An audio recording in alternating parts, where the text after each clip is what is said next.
Et bonsoir. Alors on va débriefer tout de suite la séance, les décisions qui ont été prises aujourd'hui.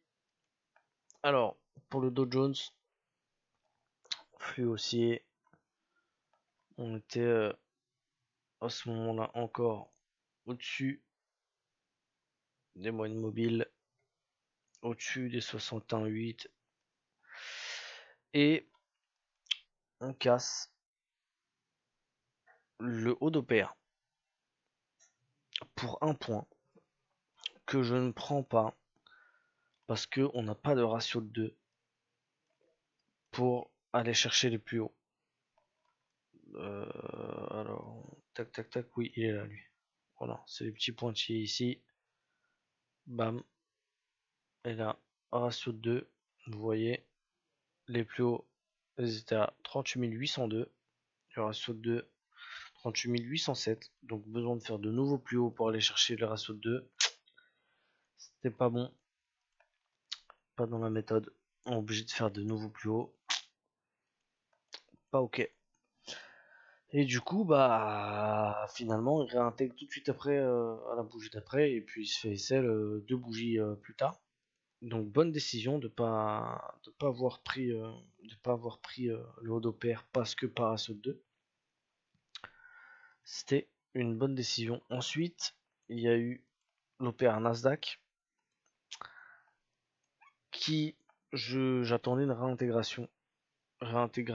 On est au-dessus des 61,8. Oui, les moyennes mobiles, elles sont rouges, mais ça c'était en H4. Donc, on était à l'époque. Alors, hop, je vais montrer ça. La petite zone ici, donc on était ici, en plein dans la zone que j'avais citée ce matin, les 17 700, mais on était venu faire un nouveau plus haut avec une mèche et tout ça. Et donc là, on venait chercher un petit peu le haut d'OPR qui nous donnait presque un 3. Et réintégration, c'est pas faite, on a clôturé dessus. Alors là, j'aurais pu se dire, bah, je m'en fous pour un point, je paye et puis voilà. Et bah, je suis resté de côté parce que bah, pas vraiment sélectif de faire ça, c'est pas vraiment discipliné. Et j'ai bien fait parce que dégueulerie juste après.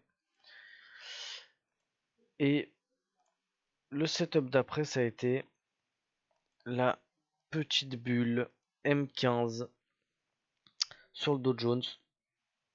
Alors, on n'était pas sur la zone que j'avais vue ce matin, on était sur une autre zone en H1 que je vais montrer tout de suite. La zone avait fait support, support, support, résistance, cassure, un petit peu comme dans du beurre, résistance, cassure et support. Et le support potentiel. Donc on venait là-dedans, c'était comme une belle zone H1 en intraday, donc ça me dérange un petit peu d'avoir payé ici parce que c'est en dessous la petite zone des 61,8 et la grosse zone en haut, la zone un peu target, mais bah, la zone restait belle. Et puis c'était un setup, une bulle M15 qui est beaucoup plus forte que le M5, donc c'est pas, je considère pas que c'est un 5 étoiles, je considère que c'est plutôt un 4,5. Euh, Parce que la zone est quand même un 4,75, parce que la zone est pas mal mais en intraday.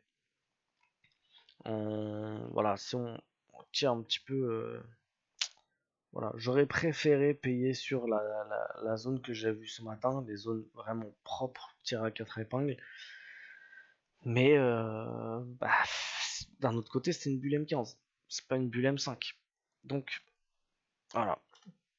Et c'était pas, hop là, pardon, c'était pas non plus un truc complètement con parce que finalement on a SL, mais là on est déjà retourné au-dessus du prix entre guillemets. Donc bon bah voilà, je la prends à 80 exactement avec un stop à 30.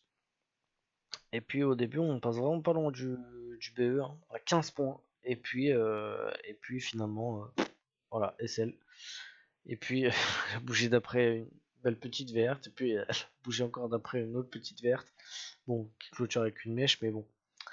Voilà, on est passé finalement pas loin du BE avant de s'être fait stopper. Un petit peu chiant entre guillemets d'être dans un trade qui SL, qui passe pour pas loin du stop et puis qui repart un petit peu tout de suite. Alors on a fait 10 points en dessous le SL, c'est pas non plus pour un cheveu, mais bon quand même. Et surtout quand on sait que lundi j'étais à deux setups, des ratios de 3 et ratios de 4 qui sont. Je me suis pas fait exécuter pour 2 ou 3 points.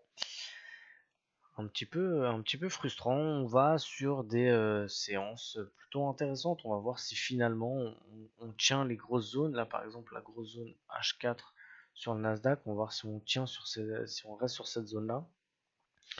Là on fait pas de nouveau plus haut, hein. Visiblement H4 dégueulerie, on tient pas assez d'acheteurs.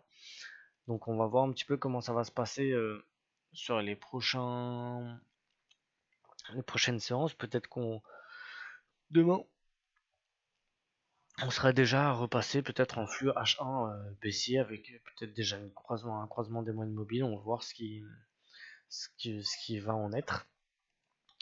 En tout cas, on garde la même énergie, la même capacité d'analyse, le même sang-froid. Euh, voilà, ça arrive un petit peu de déchat de temps en temps. La semaine, elle est un petit peu un chouille frustrante, mais c'est ok. On va tâcher, on tâchera de continuer de faire les choses propres. Fin de journée pour moi. Je vous dis à demain et je vous souhaite une très très bonne soirée. Ciao.